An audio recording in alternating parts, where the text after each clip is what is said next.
علماء نے فرمایا ہے کہ شب برات کے بعد مسلمانوں کو چاہیے کہ رمضان المبارک کے لیے تیاری کریں، کیونکہ رمضان المبارک کا مہینہ اللہ تعالیٰ کی بے پایا رحمتوں، برکتوں، مغفرتوں کا مہینہ ہے، دوزخ سے آزادی کا مہینہ ہے اور جنت حاصل کرنے کا مہینہ، جس میں اللہ تعالیٰ بہانے سے اپنے بندوں کو دوزخ سے آزاد فرماتے ہیں، اور 2-4 نہیں تو 200 نہیں، ہزاروں نہیں، لاکھوں کی تعداد میں اللہ تعالیٰ اس مہینے میں اپنے مسلمان بندوں اور اپنی مسلمان بندیوں کو دوزخ سے آزاد فرماتے ہیں اور ان گنت اور بے شمار مسلمانوں کو جنت عطا فرماتے ہیں۔ ایسی رحمتوں کا اور برکتوں کا یہ مہینہ ہے، گویا آخرت حاصل کرنے کا اور آخرت کو بنانے کا یہ سیزن ہے، آخرت کمانے کا یہ بہترین موقع ہے۔ سیزن میں کمانے کے لیے سیزن سے پہلے تیاری کرنا ضروری ہوتا ہے۔ جو پہلے سے تیاری کرتا ہے وہ سیزن پہ کماتا ہے، جو پہلے سے تیاری نہیں کرتا ہے وہ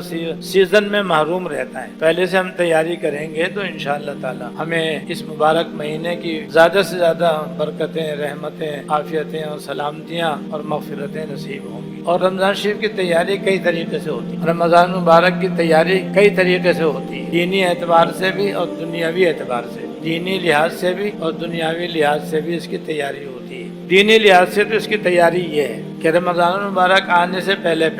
ہر مسلمان مرد عورت اپنا اپنا جائزہ لے۔ اگر اس کے ذمے کچھ نمازیں قضا ہیں تو ان کو ادا کر کے فارغ، اگر کسی کے ذمے نمازیں قضا ہیں تو اس کو چاہیے کہ اپنی قضا نمازیں رمضان شریف آنے سے پہلے ادا کر کے فارغ ہو جائے۔ ایسے ہی بعض مرتبہ روزے قضا ہو جاتے ہیں بیماری کی وجہ سے یا سفر کی وجہ سے یا خواتین کی قدرتی عذر کی وجہ سے روزے رہ جاتے، انہیں چاہیے کہ وہ اپنے روزے رمضان آنے سے پہلے ادا کر لیں۔ حضرت عائشہ رضی اللہ تعالیٰ عنہ کا بھی یہی معمول تھا، حضرت عائشہ رضی اللہ تعالیٰ عنہ کا بھی یہی معمول تھا کہ وہ شعبان کے مہینے میں اپنے رہ جانے والے روزوں کی قضا فرما لیا کرتی تھی۔ وجہ اس کی یہ تھی جس کو وہ بیان فرماتی ہیں کہ رسول اللہ صلی اللہ علیہ وسلم رمضان شعبان کے مہینے میں کثرت سے روزے رکھتے تھے، بعض مرتبہ تو پورا مہینہ ہی روزے رکھنے میں گزر جاتا تھا، ورنہ کثرت سے آپ شعبان میں روزے رکھتے تھے۔ تو میرے جو روزے رہ جاتے تھے اور حضور کی خدمت کی مشغولیت کی وجہ سے اور حضور کی خدمت میں مصروفیت کی وجہ سے مجھے ان روزوں کے رکھنے کا موقع نہیں ملتا تھا، تو شعبان کے مہینے موقع ملتا تھا کیونکہ حضور کثرت سے روزے رکھتے تھے، تو میں بھی حضور کے ساتھ اپنے قضا روزے شعبان کے مہینے میں رکھ لیا کر۔ لہذا خواتین کو چاہیے کہ اگر ان کے کچھ روزے جو رمضان میں رکھنے سے رہ گئے ہوں وہ رمضان آنے سے پہلے رکھ کر فارغ ہو جائیں، کیونکہ رمضان کے روزے فرض ہیں۔ قدرتی عذر کی وجہ سے یا سفر کی وجہ سے یا مرض کی وجہ سے اگر رہ جائیں تو وہ معاف نہیں ہوتے، جب معاف نہیں ہے تو وہ تو قرض ہے جو ادا کرنا ہے، وہ تو فرض ہے، ان کو ادا ہی کرنا ضروری ہے۔ لہذا مرد حضرات بھی اپنا جائزہ لے لیں، خواتین بھی اپنا جائزہ لے لیں، جس کے کچھ روزے رہ گئے ہوں ان کو چاہیے کہ رمضان آنے سے پہلے ان کو ادا کر لیں۔ تیسرے نمبر پر سجدہ تلاوت۔ سجدہ تلاوت کا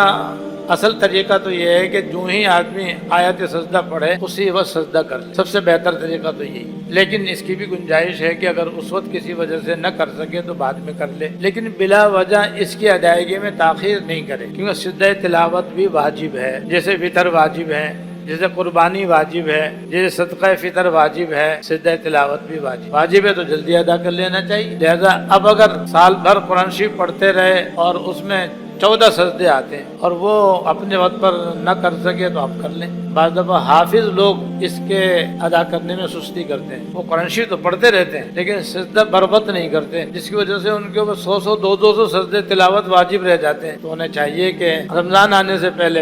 جتنے بھی سجدہ تلاوت ذمے میں واجب ہیں وہ ادا کر لیں۔ چوتھے نمبر پر منت ہے، کسی نے منت مانی کہ اگر میرا فلانا کام ہو گیا تو میں 10 رکعت نفل پڑھوں گا، یا میرا فلانا کام ہو گیا تو میں 2 روزے رکھوں گا، اگر فلانا کام ہو گیا تو میں 100 روپے خیرات کروں گا، اسے کہتے ہیں نظر، اسے کہتے ہیں منت۔ جب منت پوری ہو جائے تو اس کا پورا کرنا واجب ہو جاتا ہے، یعنی بیمار اچھا ہو گیا، سفر کامیاب ہو گیا جس پر منت مانی تھی تو اب روزے کی منت مانی تو روزہ رکھنا واجب، صدقہ کرنا منت مانا تھا تو صدقہ واجب، نماز